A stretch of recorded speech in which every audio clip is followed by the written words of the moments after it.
High বন্ধুরা, ষষ্ঠীতে এসেছি। ষষ্ঠীতে দেখো মার ঘরে ষষ্ঠীতে এসেছি। ওই দেখো একজন রান্না করছে, মশলা করছে ভাইয়ের বউ। আজকে রবিবার, আজকে আমাদের বাড়িতে নিরামিষ।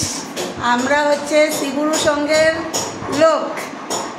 হচ্ছে আজকে রবিবার, আমাদের বাড়িতে আজকে ভাতৃসংঘ আছে, যার জন্য আজকে নিরামিষ রান্না হবে। আর গেলকাল শনিবার ছিল, তোমাদের দাদাবার ডায়ালিসিস ছিল, গেলকাল থেকে আমাদের নিমন্ত্রণ ছিল।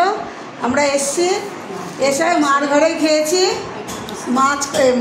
মাংস করেছিল, ডিম করেছিল, কচুর শাক করেছিল, ওই দিয়ে রাতের বেলা খেয়েছি আমরা। আর আজকে নিরামিষ রান্না হবে, মুগের ডাল হবে, পটল পোস্ত হবে, পটল ভাজা হবে, আর যাই হোক কিছু একটা হবে, পনির আছে। আর রাতের বেলা হবে আমাদের বাড়িতে আজকে ভাতৃসংঘ, দই মিষ্টি এসব তো আছে, এসব তো বলার কোনো উপায় থাকে না, এসব তো থাকবেই। আর আমাদের বাড়িতে আছে একটা ছোট বাদর, ওনাকে দেখাচ্ছি, কথা একদম শোনে না, ঠিক আছে। এখানে সবাই সবজি খাচ্ছে, দেখো তার মধ্যে ব্যাট বল খেলছে, শুধু ঝামেলা করে, অশান্তি করে। ওরা এবার এতে যাবে না, ষষ্ঠী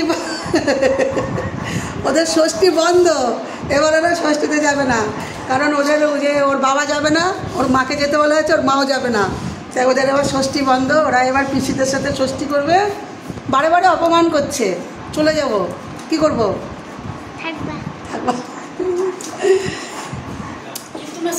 ওই যে বললাম তো আজকে আমাদের বাড়িতে কীর্তন আছে, রবিবার ভাতৃসংঘ পড়েছে আমাদের বাড়িতে, ভালো দিনেই পড়েছে। যাই হোক, যার জন্য আমাদের আজকে নিরামিষ। কালকেও বাড়িতে থাকবো না, কালকে তোমাদের দাদাভাই ডায়ালিসিস আছে, যা হবে আবার সেই মঙ্গলবারে। তোমরা সবাই ষষ্ঠীতে যাও, ভালো মন্দ খাও। আর জামাইদেরকে বলছি, শুধু শ্বশুরের খেলে হবে না, পরের দিন শ্বশুরদের বাড়িতে বাজার করে নিয়ে যেতে হবে। আমার আবার খাসির মাংস টাংস খাই না, ষষ্ঠীটা নেই।